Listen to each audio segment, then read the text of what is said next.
...2012 will not be the end of the world as many people are afraid that it will be. It might just instead be the end of the world as we know it today, in a very good way. It will be an elevation of our consciousness. It won't be as if on December 21st we pick up our bed sheets, look underneath and scream because we're suddenly invisible. We might scream for another reason, but I'm sure we could turn that into another interview. Right now, the focus is that I'm not even sure we're going to notice anything on December 21st, December 22nd, maybe for 1 year, for 3 years, for 6 years.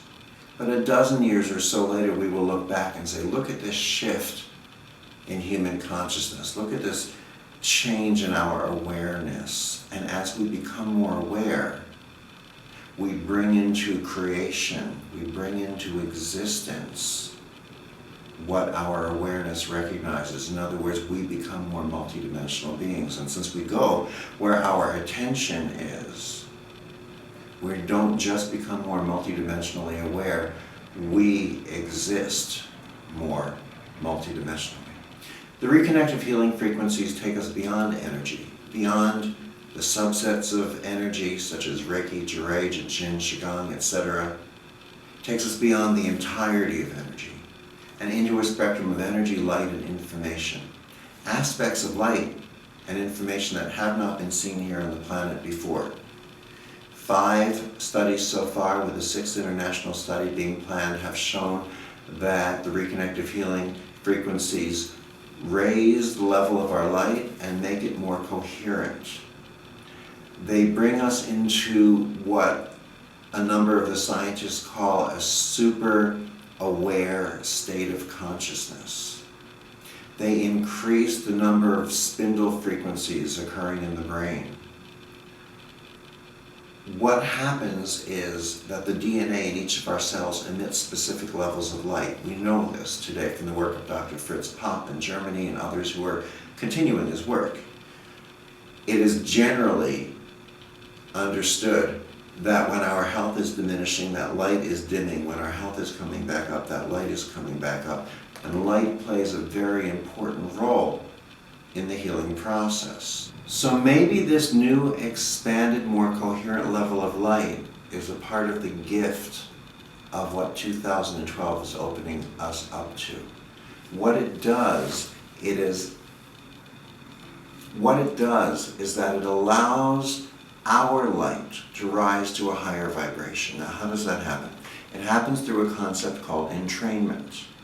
Entrainment is, well, let's take an example. The old clock factories. The clocks would have pendulums swinging from them. After a while, all the pendulums would pretty much swing at the same rate. They would entrain with one another. Women who work together in close office atmospheres, often their menstrual cycles go onto the same cycle. This is an example of entrainment. If you have 2 stringed instruments and you pluck one here and pluck one there, what happens is the lower vibrating string often rises towards the higher vibration of the other string. This is entrainment. Now, how does this work with light? When we access reconnective healing, we move beyond energy into light and information. This higher level of light communicates with us on a level other than conscious. And something inside of us subconsciously says, hey, I remember this. I recognize this. This is a part of my essence that I experience in between lifetimes, when we return to that light that we all come from, that we all return to. I think I'll do it again. And we return to that vibration of light. And once we do, we regenerate tissue more instantaneously. Our muscle tissue changes, our collagen changes. And anything denser than that light vibration which pretty much tends to include most of our health challenges, has very little left to hold on to. So as appropriate for that person on their life course, those health challenges, those densities simply fall away. The insights of 2012 are to teach us to redirect our vision, to bring our insight and our attention back home, back inside of us, to step into becoming the healing so that we can inspire the healing and evolution within others. Many people are looking for a message of hope for 2012. I don't think it's about hope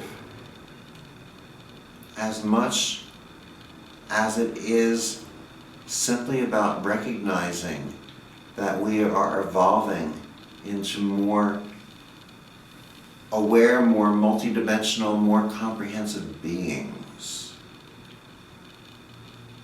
I believe if hope goes anywhere,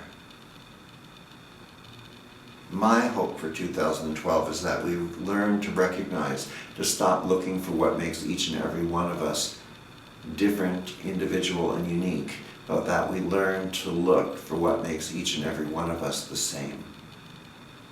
Looking for what makes us different is what has spiraled into conflicts, arguments, and wars. When we learn to recognize what makes us all one and the same,